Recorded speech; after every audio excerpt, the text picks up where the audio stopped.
अभी हम कौन सी टर्म पढ़ेंगे? Between same parties. ठीक है, ये टर्म कहां लिखी है वो देखते हैं। सेक्शन 11 खोलते हैं दोबारा। क्या बताया है यहाँ पे? No court shall try any suit or issue.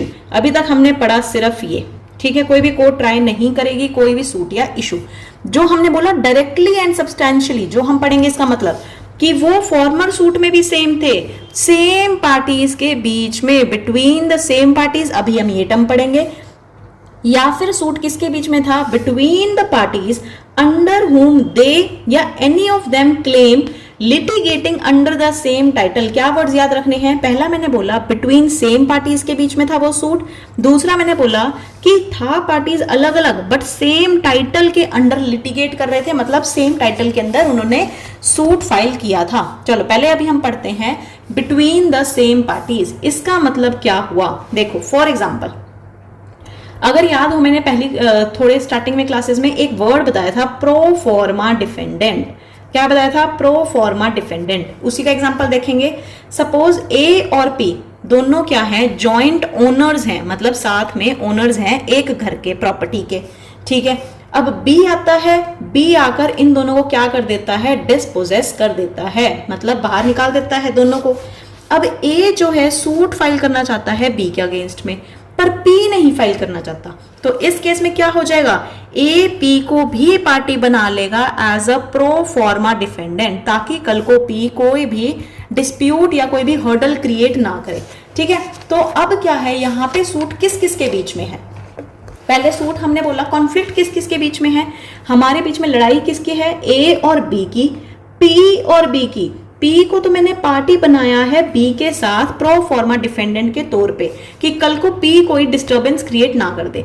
ए और पी की क्या कोई लड़ाई है? मैंने बोला क्या ए और पी के बीच में कोई कॉन्फ्लिक्ट है?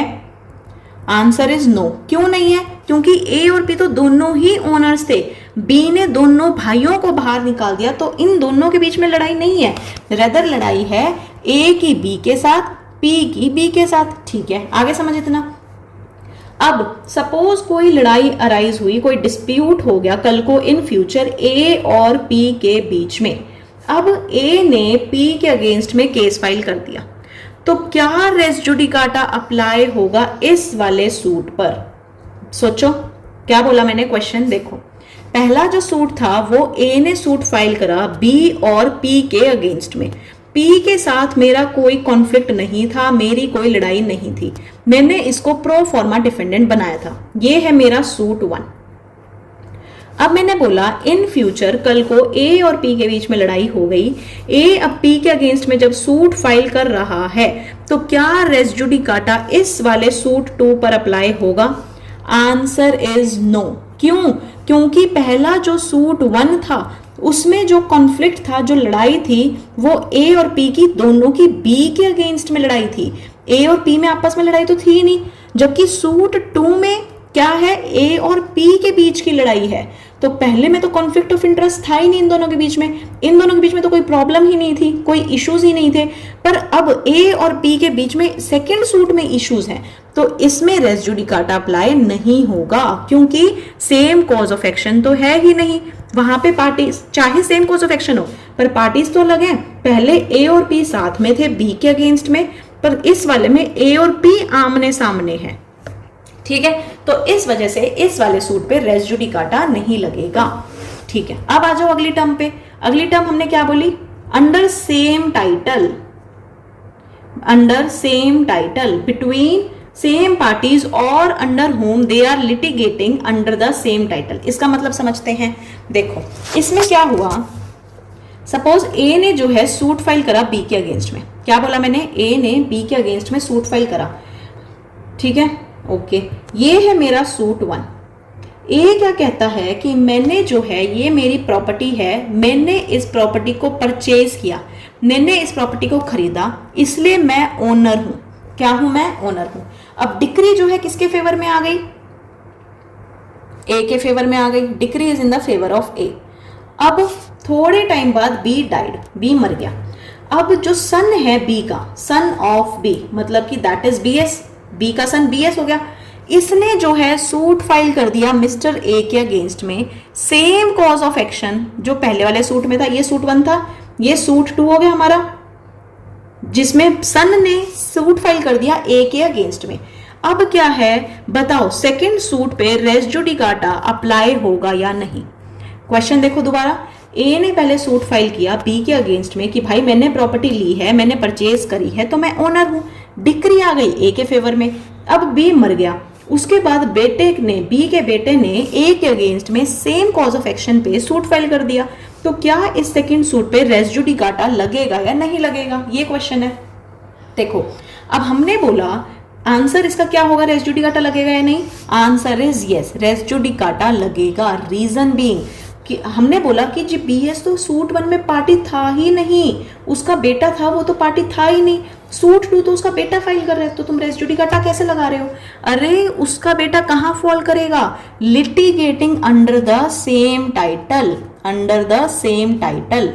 देखो वो लाइन पढ़ते हैं दोबारा, रुको सेक्शन 11 खोल रही हूँ, ये लाइन पढ़ो क्या लिखी है यहाँ पे, यहाँ लिखा है बिटवीन द सेम पार्टीज पढ़ लिया, और between the parties under whom they, या उनमें से कोई भी क्लेम कर रहा है किसी के नीचे जो सेम टाइटल कैरी करता है। इसका मतलब क्या हुआ कि अगर भाई तुम सूट फाइल भी कर रहे हो, चाहे तुम फाइल कर रहे हो, बी फाइल कर रहा हो, चाहे तेरा बेटा फाइल कर रहा हो, है तो सेम टाइटल ही ना, ऐसा तो नहीं है कोई अलग बंदा फाइल कर रहा है, तो बी का बेटा ही फाइल कर रहा है ना, और सेम कॉज ऑफ एक्शन के अगेंस्ट फाइल कर रहा है, इस वजह से रेस जुडिकाटा इस पर लगेगा।